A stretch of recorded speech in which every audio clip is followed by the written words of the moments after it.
If you're struggling with the hooker position in NRL Fantasy 2024, you are certainly not alone. Welcome back. Longy here, previous overall NRL Fantasy champ, currently ranked about 200th. Here to bring you my rankings for the hooker position, round 24. Look at those keepers, run home, let's go.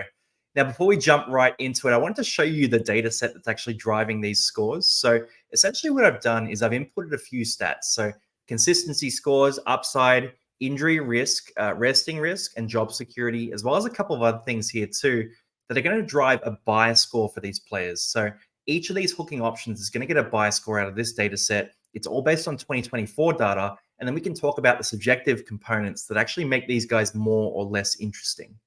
What this has done for us is it means that the hooker rankings can all be mapped out on a graph here. So upside on the left, so you can see the upside shooting up that graph, and consistency on the right. We want guys who are in this top right corner, right? So we want this section. We want to be buying from here. You can see straight away too, the hooker spot, it's kind of lacking in that section. And that is reflected by the fact that the hooker spot actually scored the worst out of all positions in NRL Fantasy 2024. So with an average score of about 73 points, the hooker position is quite weak in terms of our scoring here. Now, a couple of things I want to highlight in this graph here, a few options that are key. First one, Damien Cook, he has an upside score that is unmatched in terms of fantasy 2024. So that upside score is closer to 80 points. Whereas if you go down to the right here, there's a few more consistent options, but Reed Marnie is the most consistent hooker in 2024. The other guy that I'm going to go into deep as well is Harry Grant. So this 2024 data set isn't great, but we are going to look at 2023 and 2022 as well and how he's performed historically. So we'll talk about all three of these guys and all the options on this list. Some of these are going to be guys you're looking at buying. Some of them might be guys that you're thinking, do I hold on to them like Coruscant or Egan? We're going to cover all of that in this ranking video. Just a comparison here too. You can see here, right? Hooker, quite low down the list. Middle forward, we've got a lot of options sitting in this top section. And even this area here actually has some quite interesting options as well. So middle forward, a lot more spoiled for choice, the strongest position in fantasy right now. Whereas hooker, quite weak, but we've got some creative ways to attack this. So first up on the list here, we got Reed Marnie. Look, he's sitting interestingly here, 54.6 average when he plays the role that he's playing right now. He's priced at about a 52, so you get a little bit of value there. His buy score is number one out of all hookers with a 75. His consistency score is also number one. So an 81 consistency score is quite strong. And you can see that 81 gets fed by the fact that he goes 40 plus 100% of the time. So Reed Marnie doesn't score below 40. You can always rely on him to score between 40 and usually about 60 points. So about 75% of his games are sitting between 40 and 60. The other 25% jump up above that, essentially. The upside score is 25, so that's quite weak. It's reflected by the fact that he doesn't go above 70 very often, and he never goes above 80 points. So with Reed, you're getting that consistent score because his scoring is usually based on tackles and maybe try assists, but you're not getting that running game dynamism of some other hookers that we're going to look at here. So you don't get those big upside games, but you do usually get about 50 tackles a game and a very solid score. So Reed Marnie, number one, 727K. He's in my team right now, and if you want a safe option at hooker, he's that guy. A couple of other things to highlight here too. So as much as Reed is carried by that consistency score, upside score isn't great. He's also quite strong in terms of injury risk, so he doesn't really get hurt too much. He's not going to get rested. The Dogs are fighting for that final spot, so he's very unlikely to get rested. If he does, it'll just be one game. And the job security is fantastic for Reed. So he's signed at the club for next year as well. He is their hooker going forward. Next up here, we've got Damien Cook, number two. So Cookie Monster, he's a 56.8 average when he plays the role he's in right now. 2.8 points of value, so he's priced at about a 54. So he's basically paying for what you get. The buy score is a 71.5, and there's a couple of things that go into that. So obviously the consistency is quite high for Cook. The upside is very high for Cook as well, but the job security isn't fantastic. So I look at Damien Cook and I look at the Bunnies and I think this Rabbitohs team is 2 wins out of the 8. They don't have Latrell Mitchell right now, and they have Damien Cook as their starting hooker, who's going to be leaving for the Dragons next year, and Marmazella sitting on the bench. So if they fall out of touch with the finals, my view is that South Sydney will probably start to give Marmazella more and more minutes down the stretch. And I think he could steal, at first maybe 10 or 20 minutes, then maybe 30, 40 minutes, and maybe even get the starting spot as well if he's going to be their starter for next year. So Damien Cook, as much as I love the scoring profile, and he is the number one for upside for a reason, I think that risk is quite high that he loses minutes down the stretch, and that has downgraded his score to a 71.5 here. Good thing with Cook, though, is 70 plus and 80 plus scores. 15% of his games he's going 80 plus. So he has an upside score that no other hooker can match, and that's where he's essentially excelling here. He's almost broken the model. Personally, I would have him even lower, but the data says what the data says. With Damien Cook too, worth shouting out, that upside score is a 76.9. The next best is Coruscant with a 42, and then it's Reece Robson with a 28. So really low upside scores. You can see Harry Grant down here, we can talk about next, with an 11.1 this year. Basically has no upside capability in 2024. But is that going to be the case for the rest of the year? Let's talk about it. So Harry Grant, next player on the ranks here. Look, he's priced at a 47, so you get a bit of value here, 657K, about 100K cheaper than Damien Cook, which I think is very important. The other thing is you've got a buy score here that's feeding off some pretty average data. So he goes above 40 most weeks, but 60 plus, he's only going above 60 plus 17% of the time. Now, to refresh your memory, Cook is going 80 plus 15% of the time. So Harry Grant's scoring this year has been really average, and he hasn't gone above 70 all year, which isn't really typical for Harry Grant. Because of that, we've got a really low consistency score here. So fifth in consistency and 7th in upside, right? So really low numbers here across the board. But the question is, with Harry Grant, do we see him being a hooker that sits in this position going forward, or do we think there's a bounce back coming? I wanted to have a look at previous years. So I actually mapped out Harry Grant's 2022 and 2023 seasons. And when we do that, we see him jump right to the top. So Harry Grant 2022 is up here with a 95 upside score, which is absolutely crazy. And Harry Grant 2023 is sitting just here. So 2022 Harry Grant would have been the strongest on both upside and consistency. 2023, he was just behind Reed for consistency, but still the highest in upside. So the question is, do you think that Harry Grant bounces back to 2022 or 23 form? Or do you think 2024 is the new norm for Harry Grant? My view on this is that these are really the three big options. So Reed Mahoney for consistency, Damien Cook for upside, or Harry Grant for that previous pedigree. I'm looking at this and I'm thinking at the price, 650K. And because of the fact the hooker position is quite weak compared to other positions, I'm going to jump on Harry Grant. I'm going to hope that he goes back to his regular form. And worst case scenario, he's sitting down here.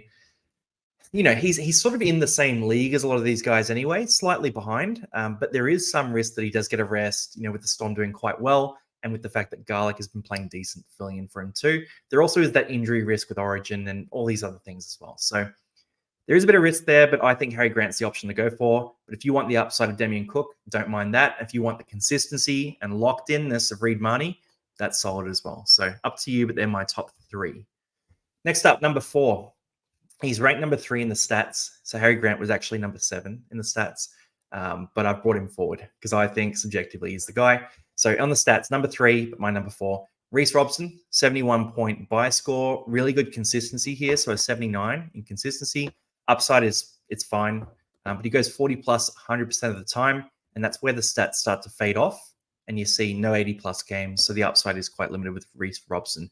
The other thing with Robbo I want to point out here is that there is that risk that he does fade down the stretch. So we've seen Robson start really strong in previous years, and then the tackle count and the missed tackles start to increase down the stretch. So I think with Robbo, if you've got Robbo, keep an eye on him, stick with him for a bit, but keep an eye out for that drop-off to start to happen. I wouldn't be trading him out this week, but I would be keeping an eye on him as an option that I might sell pretty soon. I wouldn't be targeting Robbo. I just think with Harry Grant being 50K cheaper, he's the better option. Or if you want that consistency, then Reed Mahoney is a better version of Robbo anyway. Then we got Chris Randall coming in here. So small sample size. Chris Randall is being measured off his games at lock. So the buy score is a 70. The consistency is 100. Obviously only 3 games at lock, but he's gone 50 plus in all 3. And he's gone 60 plus in 2 of the 3. Now, I don't know if I buy into this. So I know there's a lot of Chris Randall fans. And Rob, for example, I did the podcast with, he's a big Randall fan. But personally, I look at it and I think, you know what? He had that big score last week, so 50 tackles, no misses. But the previous 2 weeks, he had tries in those games. And I don't think he's going to be a big try-scoring lock down the stretch. So I look at Chris Randall. I'm a bit worried about that scoring profile. I'm a bit worried about the minutes. I'm worried about the fact that Jamin Jolliffe is coming back very soon as well. And I think Randall's one that you just got to let go. It's too late in the year for a silly player like this. I'd rather pay 75K more and just get Harry Grant instead, or get one of the top options. So yeah, I'm going to let this one fly, but the data is pretty good on Chris Randall. So if you do want to take that risk, the numbers are backing you up. You just better hope that he keeps that spot. Then we got Blake Brayley. So he's number 5 on the data set. So 67 is his buy score. Really low upside score. So only 8 points on upside. He's 8th place out of these hookers. And you're seeing this here. So no scores above 70, only 13% of scores above 60. That's the issue there. With Blake Brayley, he's a 46.2 average in that spot. Just not a keeper. I'd be letting this one fly. And if you have him, I'd be selling him pretty happily. Then we've got Jacob Little coming in here. So Little is actually a higher average, so 53.7. You can see him going 40 plus 93% of the time. And the consistency score is quite high. Upside score, meh, not great. But the big thing with Little here and the thing that's knocked him down this list is that he's actually quite a bit more injury prone and has less job security than Brayley. So Brayley's one of those guys who plays 80 minutes every single week. So the reason he's above Little is Little can fade out. He can get hurt. He can lose minutes here and there. He's not the starting hooker for the Dragons next year.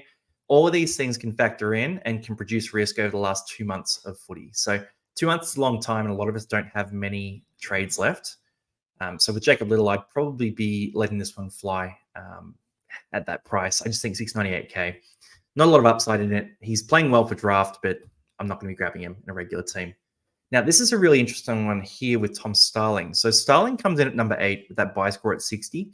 He has only had 2 games at hooker playing the minutes that we expect this year. So in those games, 50 plus 100% of the time, never gone 60 plus. So between 50 and 60 points each week. He's priced at a 372K. So he's priced at a 27 average. And he's been averaging 52 across those 2 games. So I look at him and I think, yeah, that's pretty interesting. I also look at the fact that when he does play 60 plus minutes historically, he's a 56.4 average. So Tom Starling could be a cut price keeper if he keeps that job. Now, what's knocked him down here is that the resting risk and the job security risk are quite high with him. So obviously Starling hasn't been playing big minutes all year. He's been behind Levi, been behind Wolford before as well. So we can easily see him lose minutes again if Canberra aren't enjoying what he's putting forward. So just keep that in mind. The minutes could be dodgy and you might have to sell him at some point too. But if he does keep this role, 56.4 average historically, he is a very good option at a very cheap price. And then Api Coruscant comes in next. So Coruscant sitting in number 9. Look, 59 is his buy score. It's a 54 in consistency. So he's a very inconsistent scorer, a hooker. And the upside is quite good with the 43 compared to the other players. So he does have those 14% of games where he goes 70 plus and those 7% of games where he goes 80 plus. So keep that in mind for Coruscant. But I don't know. I think he's injured right now. So the score has been knocked down by the fact that, his injury score is quite low on my metrics. I just couldn't give anyone above a 5, essentially, if they're injured at the moment. So for Coruscant, 623K, it's not time. If you're looking at selling him, I think it's a good move as well. He's a 48.7 average, a bit behind the top guys, at a pretty good price. I'd move Coruscant on, but he's number 9 in our rankings. And then number 10, we got Wade Egan. So 54.3 is his buy score. He's ranked number 10. Consistency is okay, not great. Upside, pretty average as well. And the score set isn't super inspiring either. So with Wade Egan, I think he's a tier below Starling. So Egan has more injury risk and isn't playing 80 minutes, whereas Starling just has that job security risk. So with Egan, would I be selling him? Probably not in a rush to sell him. Give him another go. He can actually have that sort of 50 plus average, and he has done that in the past. And even this year, look, 45.8 average when he's played the big minutes. That's 12 points of value. So he's priced at about a 33. So you can stick with him for a bit, but I wouldn't be targeting him as a buy option. Anyway, that is our hooker rankings. Just to recap here. So you've got 3 options that I really think are really strong.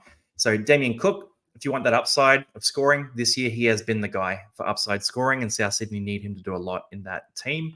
Reid Marnie is your safe option, so locked in, guaranteed 40 plus, usually 50 plus every week, makes his tackles, does his job, has great job security. Or Harry Grant's the other option where he can sit up in this section here. 2022, 2023, Harry Grant are the guys you want to buy. 2024, do you think he's going to turn it around? I think he will, but it's up to you. So take one of those 3 and you should be fine.